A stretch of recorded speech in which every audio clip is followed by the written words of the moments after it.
आज की मुलाकात शुरू करने से पहले आप सभी को बहुत बहुत बधाई। सोच रहे होंगे काहे की बधाई, आज ऐसा क्या खास है? आज खास नहीं है जनाब, आज बहुत खास है, क्योंकि आज आप एक नए इतिहास के साक्षी बनने वाले हैं। एक ऐसा इतिहास जो ना पहले कभी लिखा गया और जिसके भविष्य में दोहराए जाने की संभावना भी शून्य के बराबर है। ये एक पार्टी और उसके नेता की एक उलझी सुलझी दास्तान है, जिसके एक एक किस्से को मोती की तरह पिरोएंगे तो एक नई माला बनेगी, जिस माला को फिर के कोई नया राजनेता राजनीति की वैतरणी पार कर सकता है। आज हम आपको एक नेता और उसकी पार्टी के बीच चली उस जंग की दास्तान सुनाएंगे, जिसके बारे में शायद बहुत कम लोगों को पता है। खैर, क्या सस्पेंस रखना। योगी आदित्यनाथ और भारतीय जनता पार्टी के बीच चली 20 साल की वो जंग, जिस जंग ने योगी आदित्यनाथ को पूर्वांचल के कोने से उठा के उत्तर प्रदेश की सत्ता के सिंहासन तक पहुंचा दिया। ये अजीब सी कहानी है, जहां एक नेता अपनी ही पार्टी के सबसे कद्दावर चेहरे को चुनाव हरवा देता है और एक पार्टी अपने ही नेता को गिरफ्तार करवाने के लिए पूरी ताकत झोंक देती है, लेकिन रहते दोनों साथ साथ ही हैं। जब भारतीय जनता पार्टी की सरकार ने योगी की गिरफ्तारी के आदेश जारी कर दिए थे, उसके बाद भी योगी बने रहे भाजपा में ही, और जब योगी आदित्यनाथ ने भाजपा के सबसे कद्दावर चेहरे को चुनाव हरवा दिया था, तब भी पार्टी ने योगी आदित्यनाथ को निकाला नहीं। ये क्या दास्तान है जिसमें योगी आदित्यनाथ और भारतीय जनता पार्टी दोनों एक दूसरे का प्रभाव कम करने की कोशिश करते रहते हैं, मगर फिर भी एक दूसरे के साथ जुड़े रहते हैं। दुश्मनी की कहानी तो है ही दिलचस्प, वो फेविगम भी गजब का है जो इन दोनों को जोड़े हुए हैं। माने जैसे चुंबक के दो पोल होते हैं ना, सेम सेम वाले, जिनको लाओ तो एक दूसरे से दूर भागता है। पूर्वांचल की जमीन पर ऐसी ही है योगी आदित्यनाथ और भारतीय जनता पार्टी की तस्वीर। पास लाओ तो दूर झिटकती है, मगर पता नहीं कौन सा फेविगम लगा था कि इन दोनों को जोड़े हुए था। तो उस फेविगम के बारे में भी बताएंगे, बस वीडियो में एंड तक बने रहिएगा। तो आज आप एक नई राजनीति के तेवर सीख के जाएंगे, जो योगी आदित्यनाथ की ब्रांड पॉलिटिक्स स्टाइल है। ये नए तेवरों की राजनीति है, जहां तुम दिन को कहो रात तो हम रात कहेंगे वाला गाना नहीं गाया जाता है, जहां स्पष्टवादिता की सियासत होती है। एक ऐसी सियासत जिसने योगी आदित्यनाथ को इस देश का सबसे ताकतवर सियासी चेहरा बना दिया था। चलिए शुरू करते हैं कहानी। योगी आदित्यनाथ और भारतीय जनता पार्टी के बीच जंग तो उसी दिन शुरू हो गई थी जिस दिन योगी पहली दफा गले में भारतीय जनता पार्टी और गोरखनाथ पीठ दोनों का परिचय पत्र टांगे देश की सबसे बड़ी पंचायत के भीतर गोरखपुर का प्रतिनिधित्व करने पहुंचे थे। माने नहीं समझे, जब योगी आदित्यनाथ भारतीय जनता पार्टी के परचम तले पहली दफा सांसद बने थे। 26 साल के योगी आदित्यनाथ ने 26,000 से ज्यादा वोटों से जीत दर्ज की थी। गोरखनाथ पीठ गदगद थी। मठ के मठाधीश महंत अवैधनाथ की खुशी का ठिकाना नहीं था कि गोरखनाथ पीठ का एक चेहरा गोरखपुर का नेता बन ही गया। पूरी भारतीय जनता पार्टी की ब्रिगेड में खुशी की लहर थी कि आखिर गोरखपुर का दुर्ग उनके लिए अजय बना ही रहेगा, क्योंकि अब पीठ का एक और चेहरा उनके खाते में जुड़ गया है। लेकिन इसी बीच योगी की अपनी ही टीम का, अपनी ही पार्टी का कोई एक चेहरा था जिसे योगी की ये जीत नागवार गुजर रही थी, जिसे योगी आदित्यनाथ की ये जीत किसी शूल की तरह चुभ रही थी, जिसे योगी आदित्यनाथ अपने सियासी भविष्य के आगे लगे प्रश्नवाचक चिन्ह की तरह नजर आ रहे थे। ये कोई और नहीं बल्कि पूर्वांचल की जमीन पर भारतीय जनता पार्टी और राष्ट्रीय स्वयंसेवक संघ के सबसे पुराने दरख्त के तौर पर पहचाने जाने वाले पंडित शिव प्रताप शुक्ला थे। अगर गोरखपुर और उसके आसपास की जमीन के बारे में, उसकी सियासत के बारे में जरा सा भी जानते हैं ना, तो शिव प्रताप शुक्ला का परिचय देने की आवश्यकता नहीं है मुझे। शिव प्रताप शुक्ला यानी पूर्वांचल की जमीन पर गड़ा राष्ट्रीय स्वयंसेवक संघ का वो खूंटा जो गड़ा तो किसी के उखाड़े नहीं उखड़ा, फिर चाहे वो हरिशंकर तिवारी हो या वीरेंद्र शाही। बड़े बड़े गैंगस्टर आए और चले गए, लेकिन शिव प्रताप शुक्ला का रकबा और जलवा गोरखपुर में कायम था और कायम रहा। ये शिव प्रताप शुक्ला थे जिनके अकेले बूते मठ के सिवा पूरी भारतीय जनता पार्टी और राष्ट्रीय स्वयंसेवक संघ की सियासत पूर्वांचल की धुरी पे घूमा करती थी। या यूं समझ लीजिए पीठ के अलावा पूर्वांचल की जमीन पर भारतीय जनता पार्टी और राष्ट्रीय स्वयंसेवक संघ का जितना भी कैडर था उसके प्रणेता थे पंडित शिव प्रताप शुक्ला। आपातकाल की काल रात्रि में कारागार का दर्शन करने वाला यह नेता योगी आदित्यनाथ के सियासी फलक पर उदय से घबरा सा गया था। शिव प्रताप शुक्ला की आंखों में पल रहे सपनों को पलीता लगा दिया था योगी आदित्यनाथ के इस उदय ने। शिव प्रताप शुक्ला को लगने लगा था कि अगर पूर्वांचल के सियासी फलक पे योगी का ये उदय यूं ही मध्याह्न के सूर्य में तब्दील हो गया तो शिव प्रताप शुक्ला के सूरज को अस्त होने में देर नहीं लगेगी। बस उसी दिन शिव प्रताप शुक्ला ने तय कर लिया था कि योगी को अपने रास्ते से हटाना पड़ेगा और यहीं से शुरू हुई थी भारतीय जनता पार्टी के इस दिग्गज चेहरे और योगी आदित्यनाथ के बीच जंग की ये कहानी, जो आगे जाकर कैसे कैसे मोड़ लेती है, कैसे कैसे ट्विस्ट लेती है और कैसे इसका अंत होता है। कमाल की दिलचस्प कहानी है। चलिए करते हैं शुरू। साल आता है 1999 और घटती है वो एक घटना, जिस एक घटना ने पूर्वांचल की जमीन को योगी आदित्यनाथ के तेवरों से परिचित करा दिया था। ये वो एक घटना थी जब पहली दफा गोरखपुर वासियों ने छोटे बाबा के तेवर देखे थे, जब पहली दफा योगी आदित्यनाथ के भीतर पल रहे महंत दिग्विजयनाथ के सपने को गोरखपुर वासियों ने देखा था, जब पहली दफा छोटे बाबा के आक्रामक मार्च से पूरा गोरखपुर हिला था। दरअसल हुआ यूं था कि गोरखपुर के गोलघर बाजार पर प्रताप छात्रावास के छात्रों और एक कपड़ा व्यवसायी के बीच में कुछ मनमुटाव हो गया, कुछ झड़प हो गई। कहा जाता है फिर दुकानदार ने बंदूक निकाल ली। फिर आगे की बातें अफवाहों के सिरे से तैरती रहती हैं। कुछ कहते हैं दुकानदार ने हथियार निकाल लिया था, गोली चल गई थी, कुछ कहते हैं छात्र मर भी गए थे, कुछ कहते हैं नहीं नहीं ऐसा कुछ नहीं हुआ था, कोई छात्र घायल तक नहीं हुआ था। अब हुआ कुछ भी हो, लेकिन इस एक घटना ने गोरखपुर को सियासी बुखार चढ़ा दिया था। माने इस एक घटना ने गोरखपुर का सियासी पारा चढ़ा दिया था। गोरखपुर की फिजाएं एक उग्र आंदोलन की तासीर साफ महसूस कर रही थीं, लेकिन गोरखपुर के दो सबसे बड़े सियासी चेहरे इस छात्र आंदोलन पर बेफिक्र थे, इस छात्र आंदोलन पर आंख मूंदे हुए थे। गोरखपुर के दो सबसे बड़े सियासी चेहरे यानी हरिशंकर तिवारी और शिव प्रताप शुक्ला दोनों अलग अलग पार्टी से आते थे, लेकिन उन दिनों सियासत ऐसी चल रही थी यूपी की कि दोनों कल्याण सिंह के नेतृत्व में चल रही भारतीय जनता पार्टी की सरकार में कैबिनेट मंत्री का दर्जा पाते थे। लेकिन इन दोनों की छात्रों के मुद्दे पर अनसुनी करना ही छात्र आंदोलन की सबसे बड़ी वजहों में से एक गिना जाता है। मैं एक कह रहा हूं, सबसे बड़ी वजह नहीं, क्योंकि इस छात्र आंदोलन के इतने भीषण उग्र आंदोलन में तब्दील होने की असली बड़ी वजह तो थी कुछ और थी, यानी छात्रों के हॉस्टल का नाम समझ लीजिए आप। छात्रों के हॉस्टल का नाम प्रताप छात्रावास था। ये कोई आम छात्रावास नहीं था कि यहाँ के छात्र यूं ही दब जाएंगे।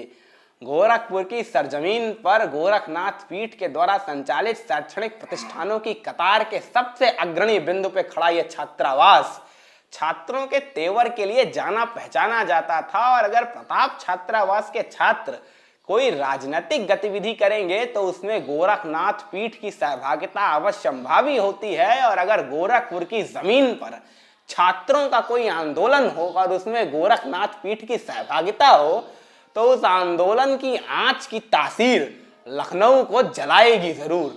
उस रोज भी जलाया था जब छात्र हरिशंकर तिवारी और शिव प्रताप शुक्ला के दर से निराश होकर गोरखनाथ पीठ की ओर रवाना हुए।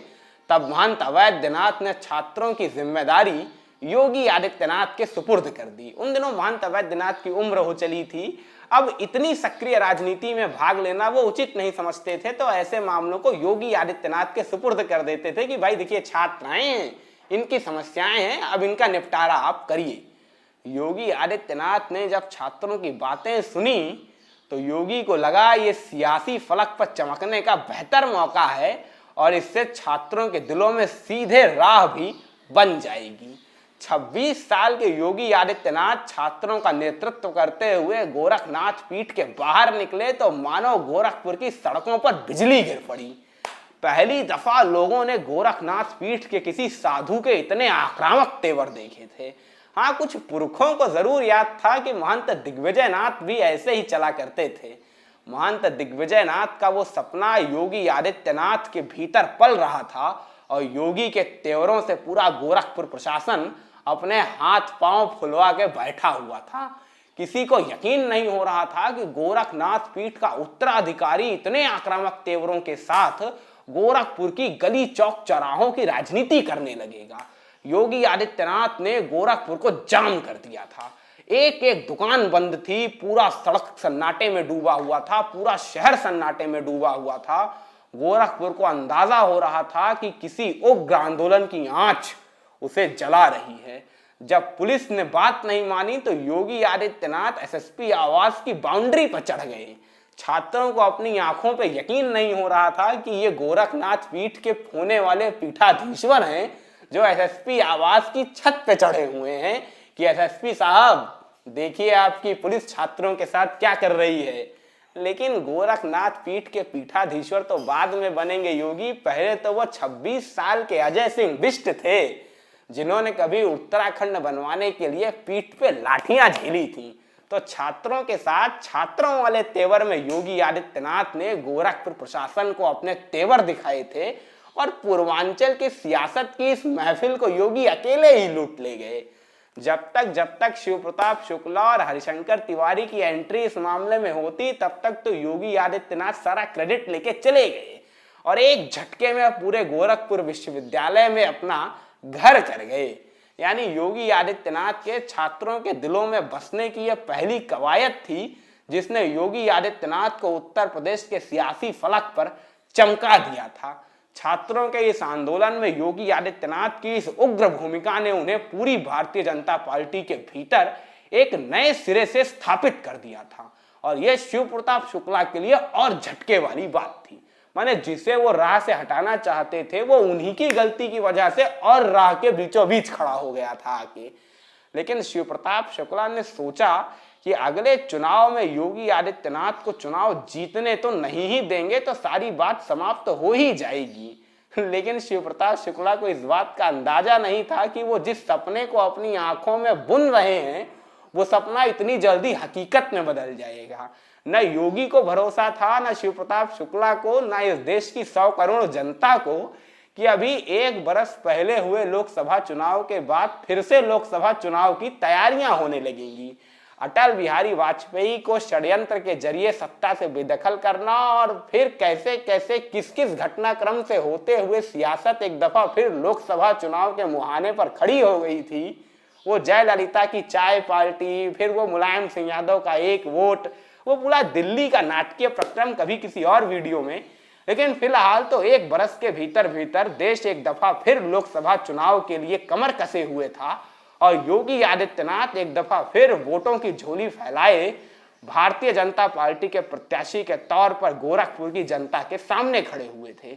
योगी को भरोसा था कि छात्रों के इस आंदोलन में अग्रणी भूमिका निभाने के बाद उनकी जीत और पक्की हो जाएगी और वोटों का फासला और बढ़ जाएगा। लेकिन तब तक योगी को अंदाजा नहीं था कि उनके पैर के नीचे कोई जमीन खींचने को बेताब है, कोई अपना ही है जो पीठ में छुरा घोंपने को तैयार है। गोरखपुर के गली चौक चौराहों पे जाइएगा, पान की टपरियों पे पूछिएगा तो पता चलेगा शिव प्रताप शुक्ला ने योगी को चुनाव हरवाने के लिए कैसे कैसे पैंतरे खेले थे, कौन कौन से प्लान बनाए थे। शिव प्रताप शुक्ला ने योगी आदित्यनाथ को चुनाव हरवाने के लिए कोई कोर कसर नहीं छोड़ी थी। ये योगी आदित्यनाथ के लिए किसी बड़े झटके से कम नहीं था कि उनकी अपनी ही पार्टी का इतना कद्दावर चेहरा उन्हें चुनाव हरवाने के लिए मेहनत कर रहा है। योगी आदित्यनाथ को यकीन ही नहीं हो रहा था जब उन्हें पहली दफा यह पता चला कि शिव प्रताप शुक्ला उन्हें चुनाव हरवाने के लिए तैयारी कर रहे हैं। और तब तक बहुत देर भी हो चुकी थी, इतनी देर कि योगी आदित्यनाथ शिव प्रताप शुक्ला के उस बैकफायर को काउंटर भी नहीं कर सकते थे। योगी आदित्यनाथ को लगने लगा कि इस दफा तो चुनाव गया, वो तो भला हो गोरखनाथ पीठ के भक्तों का और सदर गोरखपुर निवासियों का कि लाज बच गई योगी की और 7,000 ही सही, 26,000 से गिर के 7,000 ही सही, पर जीत तो नसीब हो ही गई योगी आदित्यनाथ को और संसद तो पहुंच ही गए योगी आदित्यनाथ। लेकिन 26,000 से गिरा ये 7,000 का आंकड़ा योगी को साल रहा था। योगी को समझ में आ गया था कि उनकी पार्टी ही उनके खिलाफ दांव खेल रही है। योगी को समझ में आ गया था कि अगर भाजपा का सबसे दिग्गज चेहरा उनके खिलाफ है तो भाजपा का छोटा कैडर भी उनके साथ नहीं हो सकता है। यानी अगर योगी को अपनी सियासत में सफल होना है तो अपने बूते होना होगा। इसी बीच एक और घटना घटती है जिसे गोरखपुर आज तक नहीं भूला है। वो एक घटना जिसको याद करके ही गोरखपुर की फिजाएं आज भी सिहर जाती हैं। वो एक घटना जिसे याद करके आज भी गोरखपुर की सड़कों को डर लगने लगता है। गोरखपुर की फिजाओं को पुलिस के उन सायरनों की आवाजें आज भी डराती हैं। गोरखपुर की सड़कों को पुलिस के बूटों की वो थापें आज भी याद हैं, क्योंकि गोरखपुर ने ना उस दिन के पहले ना उस दिन के बाद कभी पुलिस की इतनी तादाद देखी थी। गोरखपुर ने न पुलिस की इतनी तादाद देखी थी, न अपने भरोसे के सबसे बड़े मरकज और पूरी दुनिया में अपनी पहचान कहे जाने वाले गोरखनाथ पीठ का घेराव देखा था। किसी के गले के नीचे नहीं उतर रहा था कि कल्याण सिंह की भाजपा सरकार अपने ही सांसद योगी आदित्यनाथ की गिरफ्तारी का आदेश कैसे जारी कर सकती है। चिंता मत करिए, पहेलियां नहीं बुझा रहा हूं, कहानी का क्लाइमेक्स समझा रहा हूं। कुछ फिल्में क्लाइमेक्स से शुरू होती हैं तो ज्यादा इंटरेस्टिंग लगती हैं, इसीलिए इस किस्से की शुरुआत भी मैंने क्लाइमेक्स से करी है। शुरुआत होती है पंचरुखिया से। महाराजगंज जिले का एक छोटा सा कस्बा है पंचरुखिया। यहाँ तालाब की जमीन को लेकर दो समुदायों में विवाद हो गया था। एक उसे कब्रिस्तान की जमीन बता रहा था और दूसरा उसे तालाब की जमीन बता रहा था। इसी को लेकर विवाद हुआ था। पूरे इलाके में तनाव का माहौल था। योगी आदित्यनाथ को लगा कि अगर उन्हें पूर्वांचल की जमीन पर अपनी राजनीति खेलनी है, महंत दिग्विजयनाथ के तेवरों की राजनीति को आगे बढ़ाना है, कट्टर हिंदुत्व के ट्रैक पर राजनीति करनी है, तो ना पंचरुखिया से उर्वर भूमि हो सकती है और ना इस मौके से मुफीद मौका कभी मिल सकता है। योगी ने गोरखनाथ पीठ से ऐलान किया वो पंचरुखिया का दौरा करेंगे। योगी के समर्थकों ने इसे हिंदू रक्षा से जुड़ा महाअभियान बताया तो मीडिया ने इसे योगी आदित्यनाथ का सियासी उफान। पूरे देश की सियासत में मानो भवंडर आ गया था योगी के पंचरुखिया जाने को लेके, क्योंकि पहली दफा गोरखनाथ पीठ का कोई साधु किसी दंगाई जमीन पे जाके किसी एक पक्ष का समर्थन करने वाला था। योगी आदित्यनाथ का पंचरुखिया जाने का अर्थ था विवाद का बढ़ना, जो प्रशासन को अंदेशा था, और ऐसा ही हुआ भी। विवाद बढ़ा, योगी आदित्यनाथ के काफिले को घेरा गया। कुछ कहते हैं नहीं घेरा गया। योगी आदित्यनाथ के काफिले और तमाम दूसरे पक्षों के काफिलों के बीच में गोलीबारी की खबरें आईं और योगी आदित्यनाथ के काफिले से चली ये गोली सपा नेता तलत अजीज के सरकारी गनर सत्य प्रकाश यादव के सीधा सीने में लगी। सत्य प्रकाश यादव के सीने में लगी ये गोली योगी आदित्यनाथ के सियासी कैरियर में जो छेद करने वाली थी, उसका अंदाजा शायद योगी आदित्यनाथ को भी था नहीं। सत्य प्रकाश यादव को लगी इस गोली ने मानो सियासी भूचाल को लखनऊ की विधानसभा तक पहुंचा दिया था। कल्याण सिंह की हुकूमत पर इतना दबाव बन गया था कि कल्याण सिंह, जो हिंदू हृदय सम्राट कहे जाते हैं, जो महंत अवैधनाथ के साथ गलबहियां करते दिखते थे, वो कल्याण सिंह जिनके महंत अवैधनाथ के साथ दोस्ताने चर्चे गोरखपुर में हर बच्चे बच्चे की जुबान पर थे, उन कल्याण सिंह ने गोरखनाथ पीठ के उत्तराधिकारी योगी आदित्यनाथ की गिरफ्तारी के आदेश जारी कर दिए। गोरखपुर वासी बताते हैं उन दिनों लाल सूमो में चला करते थे योगी आदित्यनाथ। लाल कलर की सूमो गाड़ी थी। सूमो पंचरुखिया की तरफ से गोरखनाथ पीठ आ रही थी। ना योगी को पता था और ना योगी के ड्राइवर को कि गोरखनाथ पीठ और गोरखपुर का आलम क्या है। पूरा गोरखपुर पुलिस की गाड़ियों से पटा पड़ा था। एसपी से लेकर डीआईजी लेवल के अधिकारी सड़कों पर दौड़ रहे थे। वायरलेस सेटों पे मैसेज गूंज रहे थे, लाल गाड़ी में आ रहे अपराधी को पकड़ो, लाल सूमो में आ रहे अपराधी को पकड़ो। पुलिस की इतनी तादाद थी, पूरी गोरखनाथ पीठ का घेराव हो चुका था। गोरखपुर में सरगर्मियां इतनी तेज थी कि हर जगह बस एक ही चर्चा थी, इतनी पुलिस क्यों है, इतनी पुलिस क्यों है, गोरखनाथ पीठ का घेराव क्यों है। किसी को समझ नहीं आया था, घटनाक्रम इतनी तेज चला था। लेकिन योगी आदित्यनाथ लाल सूमो में बैठ के जैसे ही सड़क पर आए और पुलिस बैरियर पर एक पुलिस कांस्टेबल ने उन्हें रोका, योगी आदित्यनाथ ने शीशे से अपनी शक्ल बाहर निकाली तो पुलिस कांस्टेबल को लगा यार ये तो योगी जी हैं। वायरलेस में मैसेज आ रहा है लाल सुमो में आ रहे अपराधी को पकड़ो, तो योगी जी तो अपराधी हो नहीं सकते हैं। उन्हें लगा कोई और लाल सुमो होगी, उसने मौके मौके में बैरियर हटा दिया। आगे खड़े अधिकारियों को भी लगा भाई ये तो योगी जी हैं, इन्हें थोड़ी पकड़ना होगा। योगी जी साइड से निकल के बैरियर से बिल्कुल तेजी से गोरखनाथ पीठ की तरफ प्रवेश किए। तब तक वायरलेस में दूसरा मैसेज गूंजा, लाल सुमो में अपराधी था, पकड़ा क्यों नहीं। कांस्टेबल ने पूछा योगी आदित्यनाथ अपराधी थे। वायरलेस पे आवाज आई बिल्कुल उन्हीं को गिरफ्तार करना था। पुलिस गोरखनाथ पीठ की तरफ रवाना हुई, लेकिन तब तक गोरखनाथ पीठ के दरवाजे बंद हो चुके थे। लाल कलर की सुमो गोरखनाथ पीठ के भीतर प्रवेश कर चुकी थी, लेकिन योगी आदित्यनाथ की गिरफ्तारी तय थी। पुलिस फोर्स ने पूरी गोरखनाथ पीठ का घेराव कर रखा था। गोरखनाथ पीठ और गोरखपुर वासियों के लिए ये रात बड़ी भारी होने वाली थी, क्योंकि तय था रात में किसी भी वक्त गोरखनाथ पीठ के भीतर पुलिस धावा बोल सकती है। यह गोरखनाथ पीठ की प्रतिष्ठा पर प्रश्नवाचक चिन्ह की तरह था कि गोरखनाथ पीठ के भीतर पुलिस दाखिल होगी, और वो भी गोरखनाथ पीठ के उत्तराधिकारी की गिरफ्तारी के लिए। महंत अवैधनाथ को जब योगी ने सारा प्रकरण सुनाया तब महंत अवैधनाथ ने फोन लगाया दिल्ली लाल कृष्ण आडवाणी के पास, जो उन दिनों देश के उप प्रधानमंत्री हुआ करते थे। लाल कृष्ण आडवाणी के पास फोन लगाया, भारतीय जनता पार्टी के राष्ट्रीय अध्यक्ष कुशाभाऊ ठाकरे के पास फोन लगाया।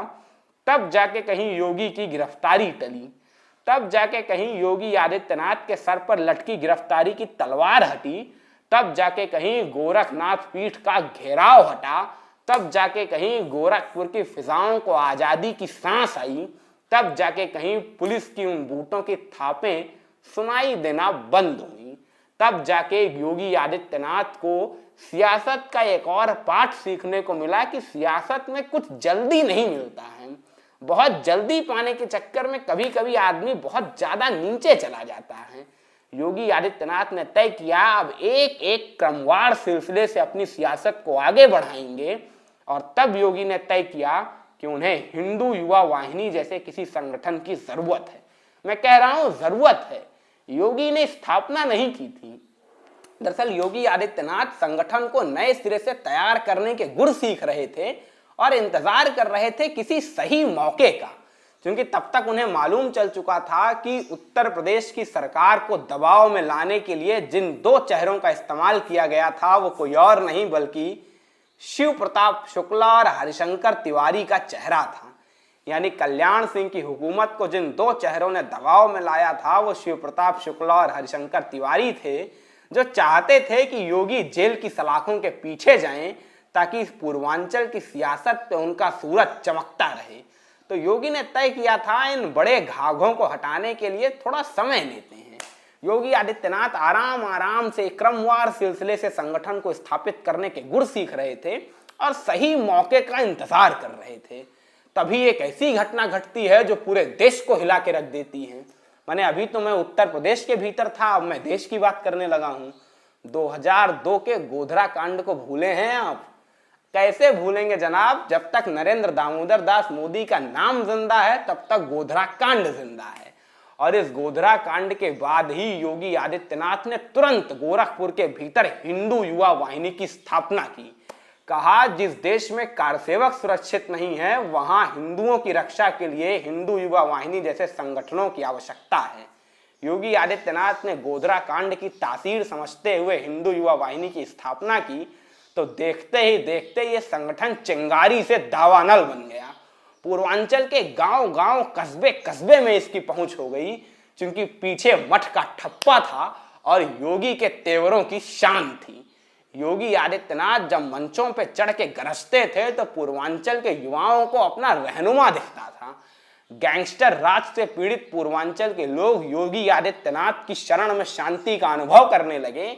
योगी आदित्यनाथ की गोरखनाथ पीठ सुरक्षा का पर्याय बन गई। जब मऊ महाराजगंज से लेके आजमगढ़ देवरिया गाजीपुर के इलाके के लोग जो पूर्वांचल के डॉन से प्रताड़ित रहते थे, उन्हें जब कहीं शरण नहीं मिलती थी तो गोरखनाथ पीठ का रुख करते थे। और योगी आदित्यनाथ जिन्होंने 1996 के चुनाव में पहली दफा अपने गुरु महंत अवैधनाथ से पाठ सीखा था, कि गैंगस्टर राज के खिलाफ लड़ोगे तो जनता का दिल जीतोगे। जब उनके गुरु अवैधनाथ ने पूर्वांचल के सबसे बड़े डॉन कहे जाने वाले वीरेंद्र शाही को चुनाव में मात दी थी, उसी समय योगी ने तय कर लिया था कि उन्हें पूर्वांचल की सियासत में वो दरख्त बनना है जिस दरख्त की छांव में गैंगस्टर राज से पीड़ित लोग आराम से सुकून की, शांति की, सुरक्षा की सांस ले सकते हैं। योगी गोरखनाथ पीठ में जनता दरबार लगाने लगे। जनता दरबार के भीतर भीड़ जुटने लगी और देखते ही देखते हिंदू युवा वाहिनी जैसे संगठनों का दम पे योगी आदित्यनाथ भारतीय जनता पार्टी की छाया से निकल के एक वटवृक्ष की तरह स्थापित होने लगे थे। फिर आता है 2002 का उत्तर प्रदेश विधानसभा चुनाव और ये इस फिल्म का क्लाइमेक्स सीन कह लीजिए। जो फिल्म शुरू हुई थी 1998 के चुनाव से, जब शिव प्रताप शुक्ला और योगी आदित्यनाथ की दुश्मनी शुरू हुई थी। शिव प्रताप शुक्ला को गोरखपुर विधानसभा सीट से भारतीय जनता पार्टी ने प्रत्याशी बनाया। योगी आदित्यनाथ ने पार्टी के भीतर इसका विरोध किया। योगी ने कहा शिव प्रताप शुक्ला को चुनावी टिकट मत दीजिए, हार जाएंगे, राधा मोहन अग्रवाल को दीजिए। लोगों ने कहा राधा मोहन अग्रवाल कहां से जीत लेंगे, शिव प्रताप शुक्ला कद्दावर चेहरे हैं, यही जीतेंगे। लेकिन किसी को अंदाजा नहीं था अब फिजा बदल चुकी है, हवा बदल चुकी है, अब गोरखपुर में रहना है तो योगी योगी कहना है। योगी आदित्यनाथ की बात को अनदेखा करते हुए भारतीय जनता पार्टी की प्रदेश कमेटी ने शिव प्रताप शुक्ला को टिकट दिया, योगी के मनचाहे कैंडिडेट को नहीं दिया। यह अंतिम चुनाव था जब योगी के मनचाहे कैंडिडेट को टिकट नहीं दिया था पार्टी ने, क्योंकि इसके बाद तब से लेके साल 2017 के उत्तर प्रदेश विधानसभा चुनाव तक योगी आदित्यनाथ और भारतीय जनता पार्टी के रिश्तों में उतार चढ़ाव आते रहे। कभी सुमधुर तो कभी थोड़े से तल्ख, कभी ज्यादा तल्ख तो कभी थोड़े से मधुर, मगर योगी और भाजपा का ये रिश्ता चलता रहा। क्यों चलता रहा ये भी अभी बताएंगे। साल 2004 का चुनाव आया तो योगी आदित्यनाथ ने अपने मनचाहे उम्मीदवारों की लिस्ट सौंप दी। पूर्वांचल की ज्यादातर सीटों पर योगी आदित्यनाथ के मनचाहे उम्मीदवार उतारे भी गए। फिर 2007 के विधानसभा चुनाव में योगी ने यही किया, लेकिन बीजेपी ने इस दफा योगी की बात नहीं मानी तो योगी आदित्यनाथ ने एक दफा फिर हिंदू महासभा के परचम तले अपने उम्मीदवार उतार दिए और उन उम्मीदवारों की जीत हो गई। 2012 के विधानसभा चुनाव में फिर से यही बात हुई और फिर से योगी ने अपने समर्थक उम्मीदवारों को उतारा और जीत दर्ज कराई। 2014 के लोकसभा चुनाव में योगी आदित्यनाथ की बातें मानी गईं और पूर्वांचल की सियासी जमीन पर उन्हीं उम्मीदवारों को चुनाव में उतारा गया जिन पर योगी आदित्यनाथ का ठप्पा लगा था। यानी योगी आदित्यनाथ ने एक तरीके से भारतीय जनता पार्टी को यह सूचित कर रखा था कि अगर आप हमारी मर्जी से उम्मीदवारों को चुनोगे तो ठीक, अगर अपनी मर्जी से चुना तो हम अपनी मर्जी के उम्मीदवार उतारेंगे और उसे जिताएंगे भी। ये योगी आदित्यनाथ की ब्रांड पॉलिटिक्स है, जहां योगी आदित्यनाथ अपने तेवरों से राजनीति करते हैं, स्पष्टवादिता की राजनीति करते हैं। अपने से बड़े नेताओं की जी हुजूरी ना उन्हें पसंद है और ना उन्हें करनी आती है। भारतीय जनता पार्टी ने 2006 में लखनऊ के भीतर राष्ट्रीय अधिवेशन किया था। योगी आदित्यनाथ और भारतीय जनता पार्टी के रिश्ते उन दिनों बहुत तल्ख चल रहे थे, इसीलिए योगी आदित्यनाथ ने उस राष्ट्रीय अधिवेशन में ना जाने की घोषणा की और गोरखनाथ पीठ के भीतर विराट हिंदू सम्मेलन कर डाला।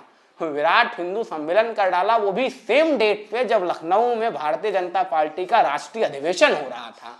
एक तरीके से योगी आदित्यनाथ की खुली चुनौती थी भारतीय जनता पार्टी को। लेकिन दिलचस्प तो यह है कि मोहन भागवत से लेकर अशोक सिंघल तक आरएसएस और भारतीय जनता पार्टी के कई दिग्गज नेताओं ने उस विराट हिंदू सम्मेलन में भी हिस्सा लिया था, जो योगी आदित्यनाथ ने भारतीय जनता पार्टी के राष्ट्रीय अधिवेशन के विरोध में आयोजित किया था। यानी योगी और भारतीय जनता पार्टी के रिश्तों में कभी तल्खी और कभी नरमी चलती रही। योगी आदित्यनाथ और भारतीय जनता पार्टी एक दूसरे के प्रभाव को लगातार पूर्वांचल की जमीन पर कम करने की कोशिश करती रही।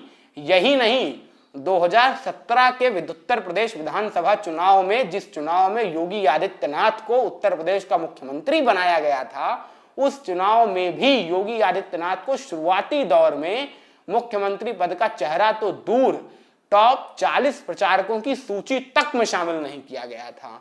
योगी आदित्यनाथ को भारतीय जनता पार्टी की तरफ से रैली करने के लिए हेलीकॉप्टर तक नहीं मुहैया कराया गया था शुरुआती दौर में। बाद में परिस्थितियां कैसे बदली वो अलग विषय है। 2017 आते आते योगी आदित्यनाथ और भारतीय जनता पार्टी के रिश्ते किस कदर थे ये पूर्वांचल की जमीन पर सब जानते हैं। मजबूरी का रिश्ता था, एक दूसरे के साथ स्वार्थ का संबंध था। अब आप कहेंगे स्वार्थ का संबंध था, अब मैं आपको बताता हूं उस फेविगम की कहानी जिस फेविगम ने इन दोनों को जोड़े रखा था। क्या था वो फेविगम? वो फेविगम था एक दूसरे से एक दूसरे का स्वार्थ, जो सियासत का वास्तविक फेविगम होता है। और दूसरा एक महत्वपूर्ण इसमें एडहेसिव का काम कर रहा था विचार संकुल, यानी विचार संकुल दोनों का एक है। भारतीय जनता पार्टी, राष्ट्रीय स्वयंसेवक संघ, विश्व हिंदू परिषद, हिंदू युवा वाहिनी, गोरखनाथ पीठ, दिग्विजयनाथ, अवैधनाथ, ये सभी लोग एक ही विचार संकुल से आते हैं, एक ही विचार परिवार से आते हैं। और विचारधारा वो चीज होती है ना, वो बुनियादी नींव तैयार कर देती है जिस नींव के भीतर कितनी भी विपरीत आकारों की ईंटें लगा दीजिए वो ईंटें मजबूती से जुड़े ही रहेंगे। तो योगी आदित्यनाथ और भारतीय जनता पार्टी एक दूसरे से उसी विचार संकुल के जरिए जुड़े थे और दोनों के एक दूसरे की जरूरतें भी जुड़ी हुई थी। योगी आदित्यनाथ को अगर पूर्वांचल के इतर देश भर में अपनी प्रासंगिकता बनाए रखनी थी तो उन्हें किसी नेशनल पार्टी के भीतर सदस्यता लेना आवश्यक था और वो भारतीय जनता पार्टी से बेहतर कोई विकल्प हो नहीं सकता है। और अगर भारतीय जनता पार्टी को गोरखपुर की सीट बचाए रखनी है और पूर्वांचल की सीटों पर अपना प्रभाव रखना, पूर्वांचल के सबसे प्रभावशाली सियासी चेहरों में से एक योगी आदित्यनाथ को अपने पाले में रखना आवश्यक है। यही है योगी आदित्यनाथ और भारतीय जनता पार्टी के बीच लगा वो फेविगम जो इतने सारे अंतर विरोधों, अंतर कलहों के बावजूद एक दूसरे को जोड़े रखा है पिछले 20 साल से। और 2017 के चुनाव में योगी आदित्यनाथ मुख्यमंत्री कैसे बन गए वो अलग कहानी है।